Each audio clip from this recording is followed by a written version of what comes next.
The following program contains views that are not those of WVTC, iNetworks Communications, their subsidiaries, affiliates, or financial supporters.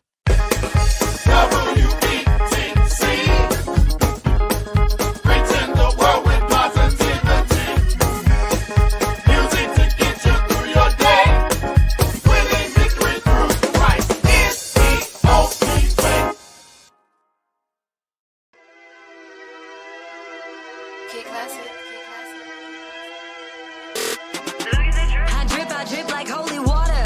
Yeah. Blood, sweat, tears when I be praying harder. Yeah. I say, Jesus, take me to the Father. Yeah. Cause I'm on my way. Yeah, I'm on my way. Up to the throne, bringing heaven to my home. When I'm caught up in the spirit, that's when I be in the zone. We be praying for revival. When I fire for all easy fivefold. Generation, we go fivefold. Freedom, I'm on my way. Yeah, I'm on my way. Hey, y'all. How y'all doing today? It's been a while, but we are here again with another episode of Still a Rose podcast where we're talking about real and raw things.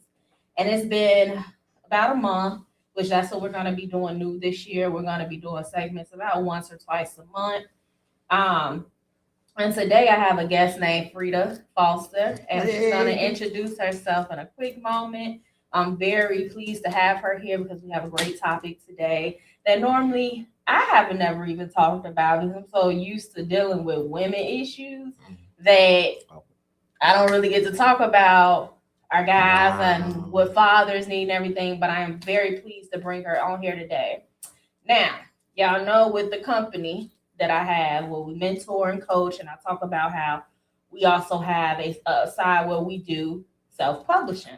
And so she was a great customer where she actually came on in and she did our program and she produced this beautiful book right here. Beautiful. And it was great working with her. And that's one thing that we tailor to our people. Like, we're going to work with you hands-on. Very good. We're going to make sure that you understand your manuscript, that you okay with it. We want to make sure that you are involved in it. You're not just sending it to a company and we saying, hey, here goes it back, or do you like that? No, we walk you through the process and we're there with you through the process. So with that being said, Ms. Foster, thank you for coming. I'm so welcome to be here. Yes, so Glad tell for us the invite. a little bit about who you are. Hi, my name is Minister Frida Foster, and I was privileged to write and publish this book with our beautiful host of the show here today, Still a Rose. I've gone forth since the book and have created actually the Father and Me Covenant Foundation. We have a non-for-profit foundation now. It is actually state license approved. Yes. We will be moving forward with digital and podcasts to address this concern of the fatherless generations and reunification of children with their fathers, the rebuilding relationships. Great. So I'm glad to be here. Good. So I know you're saying that you're a minister. I know you got a couple of titles. So just tell them a little bit about who you are outside of you being a publisher now, an author. Oh, great question. I'm a wife of 43 years, and of 43 years. I have 7 children. I have gone forth in my life to have been a foster parent that has to about 13 children, and have gone forth out of that number to actually adopt 5 that are still with me, and so I've gone to do those things and continue to hope and pray that the way God wants to use me, that I continue to hear and progress. Great. Now, doing this book, one thing I want to kind of point out was she was very patient with me because I I move quick. And so it was good having her be patient, understanding kind of my direction as well, and not getting offended at anything. And it was beautiful working with her. We were actually able to have great talks, definitely fellowship. And so that's one of the great things that I do like to connect with with people that I work with, that it's not just about doing the business that we're building, that we are definitely fellowshipping and having a great time in God. So one thing I love about her book that she even, requested was the size, and I believe she gave me a little bit of a time with this cover. It was we had to change it a couple of times. She had a whole different cover, but I love this. And it went so well when we did it. It did. And it's a lot of great information in here when it comes down to fathers. And with that being said, before we really get into it, tell them just what your book is about in the title. That cover continues to be the logo. Really? It turned into the logo. Good. I have printed business cards, and it continues to be the logo. It did kind of stick with us, and just going forward with the mission, and this is the mission for the foundation, which did encompass the books as well. Okay. It says the Father and Me Covenant Foundation. It is a charitable, non-for-profit organization. We are dedicated to strengthening fathers, restoring family relationships, and promoting healthy reunification between fathers and their children. The organization provides educational content, digital programming, community outreach, and faith-based resources that support emotional health, healing, personal responsibility, and family restoration. Wonderful. I love that. Y'all done got a whole mission. And hey, that's what you're supposed to do. You're supposed to build on what God gives you. Yes, I was able to build on that. I was able to go through an exercise recently that allowed me to find out my spiritual avatar. Okay. And the exercise revealed to me that my spiritual avatar is Moses. And I was led to study Exodus 3 and 4, and how, you talking about having to help me along the way. Moses wasn't ready for what God was calling him to do. Yeah. And so I wasn't ready either. And so she me being patient with her, but it was that pushing me out there, that putting the pressure on me, giving me deadlines. And she would give me my little homework assignments, and I had to come back with it done. And I appreciate it. Yeah, it's a beautiful experience. Mm-hmm. And with that being said, I want to say, really digging deep into your title, right? It says the Father and Me, correct? Correct.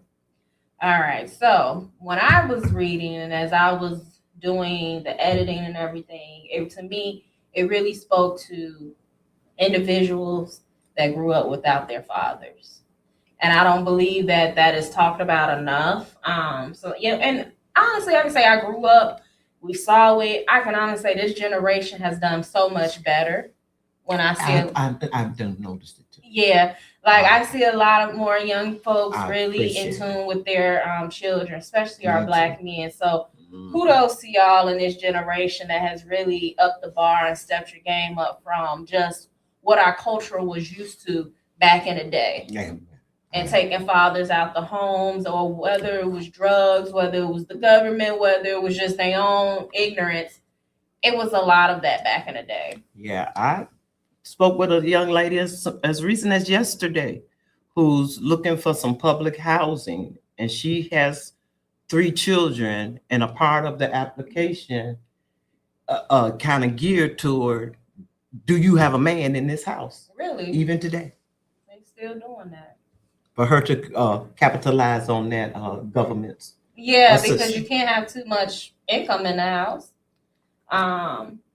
Wow, that's crazy. Wow, it is. So, before you started to write this book, what personal experiences shaped the message of your book? Well, my unction and to even go into foster parenting was led by wanting children to have parents. I just felt how significant parents in a child life is necessary. So it was always me wanting to give a child the experience of being parent, having parents, and both parents for me was never an option. Both was just as necessary. And when you think of fathers being the protectors, the guiders, the one who actually gives the children their identity, who they are, it's a no-brainer. Okay. It is divinely called position that God bless man with the blessing to carry out in his behalf. Gotcha. Was there a moment when you knew you had to write the story? And then you like, Absolutely. I stalled a long time. I actually remember it was before I actually went on and finished the book. I was called. I'm telling you, I'm so much like a Bible character, David, who was called to be king, but it was umpteen years later before he became I think king. we all have our Bible moments, You- right? you I've know. been Jonah a couple of times. Thank you. Stalling it and Yep. postponing it. Mhm. It had been ringing in my soul over 15 years. Got you. So you was being called. God kept poking at you. Correct. Got And you. he has his timing. That is right. Did you have any fears or doubts about it? Oh yes. But I thank God I'm in a better place of faith now. Mhm. To you after working with you, and we got that Yes, because yes, that's what we that's do, something empower I each other. did not. I never saw this here. Wow. So just to see this was definitely a faith motivator and encouraged me to even continue to Good, be good. here. I'm so proud of you because Yeah, the I'm last scared. time we talked, you was- None of this had. yeah, now you like, I got the business cards, we done made a logo, we got the foundation. And these are things that she was talking about that she wanted to do. And just to see that she manifested that and believed in herself, kudos to you. I love that for you. And I thank you for your part that you played, because you were able to even encourage me to what are your wins, Freedom? This is a win. No, stop, celebrate, enjoy, Yep. recognize. And so everything, even like she said, to the business cards, to the 501c3, it's all just take the breathing moment to celebrate. Yes, you gotta celebrate yourself. That's beautiful. So, during your writer process, how long did it really? So tell people, how long did it take us to do the book? We did what, June? We did the 90-day process. Yep. Uh-huh. So I don't remember the exact month she started, but I was June. So 9 months from there, 90 days from there, we were done. So I have a 6-month challenge. I have a 3-month challenge. She did the 90-day one, which was beautiful, and we were able to get things done. I didn't believe it, but she did it. It happened. She was like, okay, I guess. But it was good. She had a lot of Right. information. And that's something I want to say to people, like, we write, people journal, right? And you'll get confused. You think it's so much when you say, hey, how do I put all this into a book? Don't worry about it. It's so many different systems to do it now. And just getting it. And I tell people, when you're journaling, it's good to do it electronically, because it's easier to put that information on a script or on a manuscript, let me say, versus me trying to transfer it another way because you've been writing it down. But it was such a beautiful process. It was not long. I'm not even gonna lie, the last month I started feeling pressure. Like, let me make sure I got this lady stuff done and everything. So, and it was some changes we had to make, but that was okay. That's why I give the 90 days so that you guys have that time to make any changes. Okay. Now, getting in more into the book and about fathers and everything, why do you think it's so difficult for fathers to apologize? Well, when I was just meditating on this question, it's having humility. That's a good answer. It's having humility. It's having the ability to be accountable. Accountability, because we want to say, come apologize to me. They owe me an apology. That. But even for children, where he the one left, and why should I, and so I think humility, vulnerability. One of the things I'm coming to grow to recognize that a lot of the fatherless, abandonment and the separation is contributed to patterns. Yeah, definitely. A pattern that need a cycle. Some of the stuff, a lot of it deals with patterns, cycles, and and it's time for someone. And I think where I'm trying to go with the book, we're trying to break it. Yeah. It needs to be broken. The cycles, those patterns. I mean, like moving on autopilot. Yeah. You done it so long, it done got so comfortable. You need some type of sound, or praise God from heaven, some kind of sound, some kind of rhythm, something that, and hopefully my voice and that God will give me that voice that will just break. They'll hear a sound that pauses. You're right. I can do this a different way. Yeah. I've never been told that. Accountability. I mean, that don't mean I'm just a bad person. No, it's just behaviors. We can fix those things, guys. We sure can. And I like that you say that because before we move on to the next question, being aware of your behaviors and how you move is very important. That's one of the biggest things we teach with SSR mentor group is self-care, and that self-care makes you tap into the behaviors, which is social emotional learning. You got to know accountability, you got to know humility, and just the simple things like that. Put it back in the schools. We will have so much better character in people if they were more aware of how they're moving and acting in life. Awesome.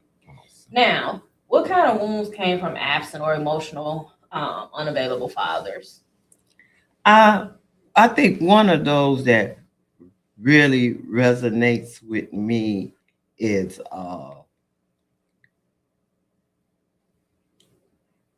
how children see themselves now. The identity part. Yeah. That you are your trauma. Yeah. How it shapes your identity, your lenses, how you see stuff. Because if you see stuff from a trauma place of hurt, pain, rejection, either you can inflict that hurt and pain on, keep inflicting it, or you can be one who will accept behaviors that you are definitely worthy of better and not, accepting because you don't feel worthy. You don't feel that you can even receive. Yeah. What I can receive. I'm so used to, just take what I get. So I think it shapes their identity. It shapes the way they see themselves. And I think that's good. I think that's real good.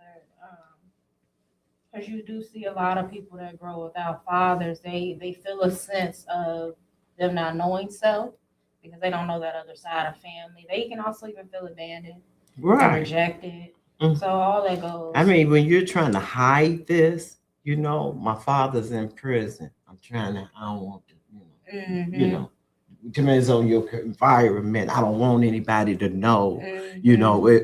Let's see. Let's see what the things that could remove a person from a person's life. They not always, there can be some very devastating things that now I'm trying to hide that, and I know in the work in the parenting I have done to see the kids saying, "Oh God, this is really hurtful. I'm not gonna be like my parents." And the wildest things that they might not have never been around them, and I have seen them turn out just like I see that right now. That with my DNA, nieces. baby, that DNA. You can't change that. That what getting them sold. That stuff that transfers automatic. Baby, that's generational, and my cry out, even to parents right now. If I just got this quick moment, pray for them kids now. Don't wait for it to manifest. If you know this pattern runs in your family, if you know this behavior, if alcoholism, if drug, people going to prison, women unable to marry, a lot of women never, being married in my family. Pray for that stuff now. Education, knowledge, whatever. Pray for that now. My daughter is pregnant right now. Baby, I'm praying over water to purify the bloodline and telling her to drink this. Baby, no, we gonna nip this in the bud. Yeah, you got to deal with it now. You know what? And I love that you say that, because to actually confirm that, I was one of those babies in the womb. My parents, when I first came, I was they had just became Christians. This is why that's my name. I was the first Christian child. My dad would pray over my mother's womb, would talk to me. I have a very close relationship with my father to this day. Awesome. Secondly, we have been in it a lot, but me and him, you can't break the buddy bond. I don't care what me and him have went through. I see my father differently, where I'm always able to just see it's not him, he's dealing with something, and I'm able to love him on that aspect, despite I may not agree with everything he's done, but I get it. Secondly, to confirm that I was that child, I was an evangelist child. I came out that womb praying, singing, and even now to this day, I believe the praying and all that ministering to me and speaking things about me. Even when I tried to do wrong, I never could stay in bad stuff too long. God has always been with me since childhood, pulling me out. He'll whisper in my ear, "That's not you." Yeah, I don't care if I'm clubbing all this stuff, and he done told me a year later, "You're done with this. That's not you." I can't never stay in my sin and be comfortable. And that's that goes on with you saying you gotta nip that stuff in the bud. I'm telling you, don't. It's not funny. Don't get tickled. These babies, they cursing and using. No, nip that in the bud. Now, when you see soon as you see those behaviors, you need to address them because I'm not tolerating it because that's not who God created them to be. It's some awesome stuff God's doing. Mm-hmm. So do you believe that, with that being said, and saying we have to nip things in the bud, we also spoke on how fathers need to take accountability and have humility. When those things are not did, or a person's not speaking into their children beforehand, or fathers are not there, and it comes time for them to meet with their parent again, or we have reunions or people meeting their parents for the first time, do you believe every father or child relationship can be restored? No. Okay, elaborate why you say that. I agree with it, but why would you think that?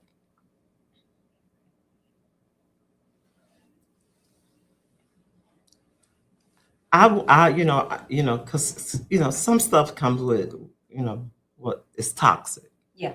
toxicity. Yeah. No one should be welcome in that, and should be forced to. And I like you said that, because one thing I want people to understand is one Right. thing about her book, it talks a lot about apology, forgiveness, and forgiveness is important. But we forget that forgiveness doesn't mean that Yeah. I have to take you in. Forgiveness is I'm letting that go within me so that I Yeah. can move forward. I love you with the love of the Lord. I can pray for you, but there's no ill Absolutely. will. And so Yeah.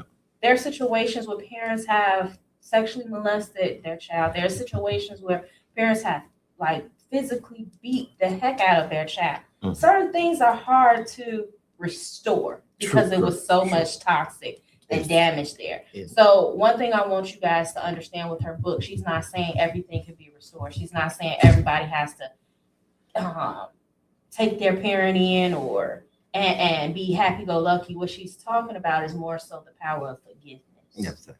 Absolutely. The power of forgiveness and how you can be better, even though you might have not had your father there.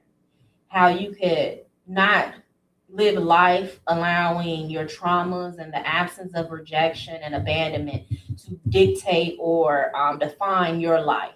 And that's one thing that I believe her book really, really gets in detail about, on help, especially a man, find their identity without having that parent figure. Okay. And so with that, as we're ending this, what does forgiveness look like to you on both sides? Did I write it? Husband. I definitely wanted those steps. Because we talk about the kids being kids forgiven and what's important for them. Why is it important for maybe the father that has hurt the child to forgive them? I put it under pretty much like it's important for us to break the cycle, break those old patterns. Understand, fathers, that it's just not your financial presence or support that a child needs. It's literally your presence. They really need presence prevails it all. So acknowledge the past. Acknowledge that you were not present. You didn't show up. So many children is wondering, why didn't he show up? What did I do wrong? I am a bad person. I'm the reason why he doesn't want to be in my life. Why was I? A lot of them crying out to God, like, what did I, literally taking on the blame. What did I do wrong? And truly seeking. Have you ever had to, come on now, this is our, have you ever just had to keep trying to change yourself, recreate yourself to get someone's attention, to get something changed, when all along it was never you? So acknowledge the past, release your pride, choose humility, create a safe conversation. It's these steps of reunification. Let's have safe conversation. Allow the time, place for forgiveness and accountability to give its exchange to one another. That's true. That it gets to exchange that pain, exchange Yeah. that pain with Yeah. accountability, That part. exchange that pain. Because that child is 40 years old, and the 8-year-old is still crying for an ice cream cone. Yeah. Still crying for you to just swing. If every time still crying for attention. they 40 years old walking past the park. Oh, I didn't get that. Oh, if I could have had that. Yeah, and I see a lot of men deal with that at this age, where they're still fighting that child within that felt abandoned, rejected. Yep. And men have, and that's the safe place in this. What this book is, that safe place is to know men have wounds too. Come on, women, men have wounds too. And where is their safe place? creating even a safe place for him. Cause Delilah sure messed that thing up. Yeah. Soon as Samson put his head in her lap, and she rubbed and soothed all the truth out of it, and then come on, men need safe places, and I believe if we can create those places that we can get some. This is true. Well, Frida, I want to say thank you so much for all of this great information that you have gave us. Like she said, and I want to end this with talking to men. It's okay to have wounds. It's okay to feel rejected, abandoned. It's okay that you might have reacted in your past years out of hurt, pain, trauma, but there's a way to change. Yes. And like she said, this is a safe place for you guys to read. And I want to tell men to read more, research more. It's a lot of things out here for your healing. Yes. Don't think because you're a man that you don't need it. You know, I hear men a lot, especially in my community. Hey, let's go have a drink when they're pissed off or something. Quit looking to the world to heal you when God can heal you. God. Research books. Do your self-care as well. Just like we go to spa days and all that. So that's Do it to men. That is Self-care. And so if anybody's interested in picking up this book, you can get this book on Amazon. You have any other platforms you want to tell them about outside of Amazon? Right now, that's still Okay. the major platform. Now, I said, thank you so much for coming in, talking with us, giving us this information, and just sharing what God gave you. Yes. With that being said, y'all, we will see y'all next week or next month, rather. Thank you for tuning in with us. Y'all be blessed and have a great week.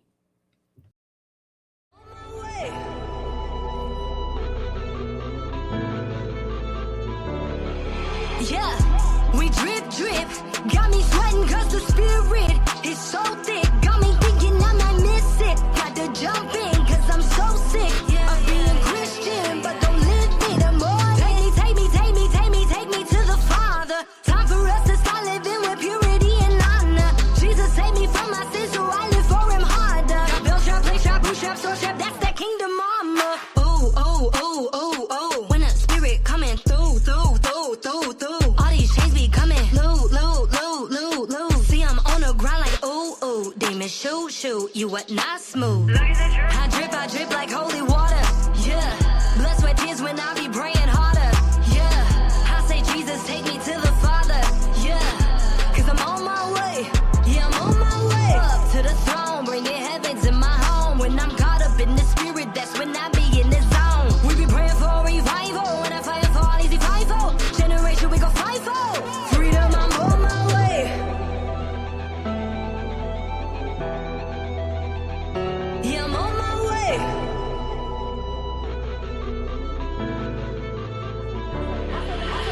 I serve a God that can liberate. Devil sipping on the haterade. He shook cause he don't have the final say. Don't ever forget only Jesus saved. He died for my sins hanging on that cross. The enemy mad cause he took that loss. I've been set free, now I'm feeling so good. Could it happen for you? I say yes it could. This what we praying for. Jesus can save me from all of the darkness that's bringing me back and forth. I just want freedom. I call on his name and wait. I'm doing my best to get to them pearly gates. Jesus be free and his Father is pleased with us. Spirit keep leading us. Trinity 3 and 1. We breaking yokes. These curses be broke. They don't have a hold on our future no more. Oh. When a spirit coming through. All these chains be coming low. Go to your Apple or Google Play Store and download the WVTC Gospel Radio app today. You can also say, Alexa, play WVTC Radio Skills. Would you like to play WVTC Radio Network? Absolutely. Download it today. Views made on the preceding program are not those of WVTC Radio, iNetworks Communications, or their financial supporters. Winning victory through Christ, WVTC Allsip Chicago, and iNetworks Communication Station.